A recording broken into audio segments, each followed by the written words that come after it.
तो नमस्कार। आज हम बात करेंगे अशोक सम्राट की जीवनी के बारे में। अशोक सम्राट भारत के एक ऐसे चक्रवर्ती सम्राट हुए।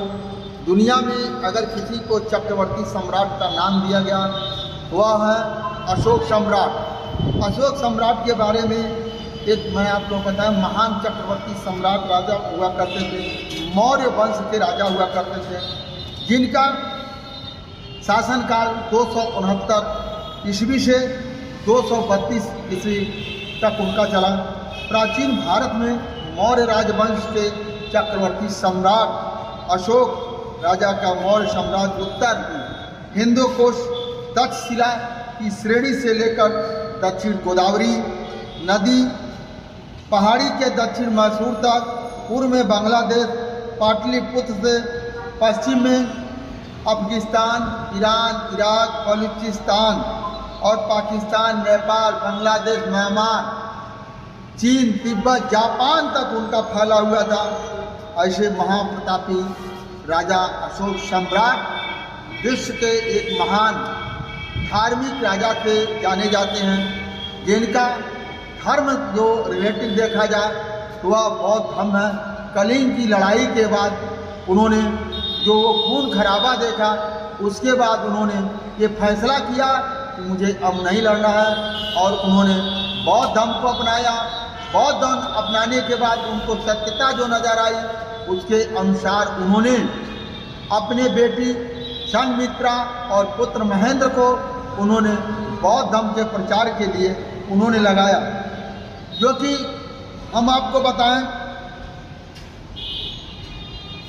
पूर्ववर्ती जो बिंदुसार थे, उत्तरवर्ती दशरथ मौर्य, यानी उनके पहले वो जन्म 304 ईसा पूर्व, निधन 223 ईसा पूर्व, जीवन संगिनी देवी करुवाकी, पद्मावती, जो असंधि, मित्र, तिसत, छिता, ये जो उनके पास 4 पत्नियां थी। संतान जो हुए महेंद्र, संघमित्रा, तीवल, कुणाल, जालौक, चारुपति, पिता बिंदुसार, माता सुभद्रा गिरिधर्मा और धर्म बौद्ध। जो अशोक सम्राट ने संपूर्ण एशिया के ऊपर उन्होंने राज किया। आज के सभी महाद्वीपों में बौद्ध पंथ का प्रचार प्रसार अशोक सम्राट ने किया। जितना देशों को मैंने नाम लिया, वह देश आज जो है बुद्धमय है।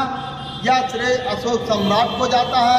अशोक सम्राट का उल्लेख जो मैंने आप लोगों को बताया, अब कलिंग युद्ध के 2 वर्ष पहले ही, कलिंग युद्ध के 2 वर्ष पहले सम्राट अशोक बुद्ध ने था, जिसने से प्रभावित होकर बुद्ध अनुयायी हो गए। वह बौद्ध धर्म से प्रभावित होकर के उन्होंने बुद्ध का अनुयायी हो गए। स्तंभ खड़े कर दिए जो आज लुम्बिनी नेपाल में है। अशोक सम्राट का स्तंभ आज भी लुम्बिनी नेपाल में है, महात्मा बुद्ध के जन्मस्थली के है। जहाँ लुम्बिनी में माया देवी के मंदिर के रूप में देखा जा सकता है। जो अशोक सम्राट ने लुम्बिनी में जहाँ महात्मा बुद्ध का जन्म हुआ था, उन्होंने एक स्तंभ बनवाया, जिसको उसको महामाया देवी के घर के रूप में देखा जा सकता है। बोध गया, कुशीनगर, श्रीलंका, थाईलैंड, इन देशों में आज भी अशोक स्तंभ के रूप में देखे जा सकते हैं। दोस्तों, जितने भी बौद्ध कंट्रियां हैं, आप वहां देखेंगे जो अशोक सम्राट का वहां पर स्तूप देखा जाता है। और यहीं आप बहुत दूर नहीं, आप यहीं जाइए, थाईलैंड, म्यांमार, कंबोडिया, श्रीलंका, एक अशोक विजयदशमी मनाया जाता है और वहाँ बहुत ज़्यादा भव्य तरीके से अशोक चक्र निकाला जाता है और अशोक सम्राट की मूर्ति निकाला जाता है। वो इसलिए होता है कि अशोक सम्राट ने उन तमाम देशों में जा कर के उनके लोगों ने, अशोक सम्राट ने खुद को स्तूप बनवाने का काम किया। जैसे यह श्रीलंका, अफगानिस्तान, पश्चिम एशिया, मिस्र तथा यूनान में भी करवाया। सम्राट अशोक ने जो है श्रीलंका, अफगानिस्तान में और श्रीलंका, अफगान जो मिस्र एशिया के देश मिस्र में भी उन्होंने बनवाया। जो विक्रमशिला, नालंदा, कंधार इत्यादि विश्वविद्यालय भी उन्होंने खुलवाया, अशोक सम्राट ने खुलवाया। प्रमुख थे उन्हीं विश्वविद्यालयों में विदेश की कई छात्राएं शिक्षा पाने भारत आया करते थे। विश्वविद्यालय उस समय के उत्कृष्ट विश्वविद्यालय थे।